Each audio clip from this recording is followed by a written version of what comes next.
মাঠের লড়াইয়ের সাথে সাথে হাড্ডাহাড্ডি লড়াই হচ্ছে টেবিলের পয়েন্টে। একদিকে বরিশাল চিটাগংয়ের দুয়ে থাকার লড়াই, অন্যদিকে চমক দিয়ে যাচ্ছে রাজশাহী। ঢাকাও দেখছে নতুন সমীকরণ, তবে পরিসংখ্যান এগিয়ে রাখছে খুলনাকে। সেক্ষেত্রে চিটাগং পর্ব শেষে কোথায় আছে কোন দলের অবস্থান আর কোন দলের সম্ভাবনা কেমন, তা নিয়ে থাকছে প্রতিবেদন।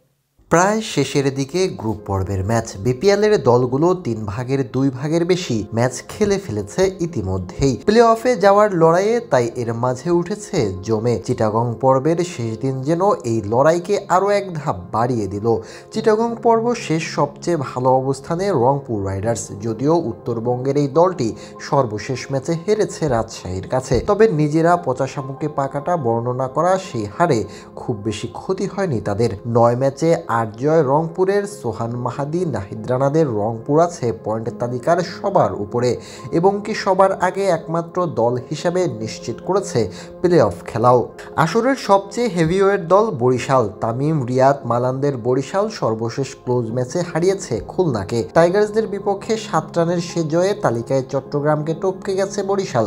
বর্তমানে তালিকার 2-এ আছে তারা। 8 ম্যাচে 6 জয়ে, পয়েন্ট তাদের 12। এই তালিকার 3 ও 4-এ আছে চট্টগ্রাম ও খুলনা। বরিশালের বিপক্ষে ক্লোজ ম্যাচে হারলেও এর পরের ম্যাচে সিলেটের বিপক্ষে জয় তুলে নেয় খুলনা টাইগার্স।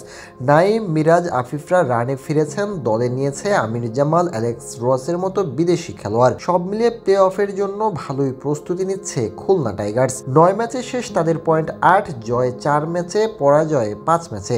অপরদিকে সর্বশেষ ম্যাচে হারলেও ক্লার্ক, ওসমানদের ফর্মে চট্টগ্রাম আসরে পেয়েছে 5ম জয়। সাকিব, মঈনরা দলটিতে না আসলেও আসরের সেরা 4-এ এখনও আছে তারা। 9 ম্যাচে 5 জয়ে তালিকার 3-এ তারা। প্লে অফে যাওয়ার জন্য লড়াই করছে দুর্বার রাজশাহী ও ঢাকা ক্যাপিটালসও।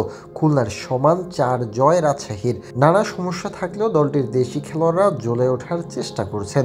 সর্বশেষ ম্যাচে তারা হারায় শক্তিশালী রংপুরকে। ফলে খুলনার থেকে 1 ম্যাচ বেশি খেললেও প্লে অফের স্বপ্ন দেখে তারা। বিপরীতে সর্বশেষ ম্যাচে জয় পেয়ে তালিকার 6-এ ঢাকা। তানজিদ লিটনদের ব্যাট হাসলেও আসলে অন্যান্যদের ব্যর্থতায় প্লে অফ এখনো কঠিন স্বপ্ন ঢাকার জন্য। অপরদিকে প্লে অফ থেকে অনেকটাই ছিটকে গেছে সিলেট। শেষ 3 ম্যাচে 3 জয় চাই তাদের।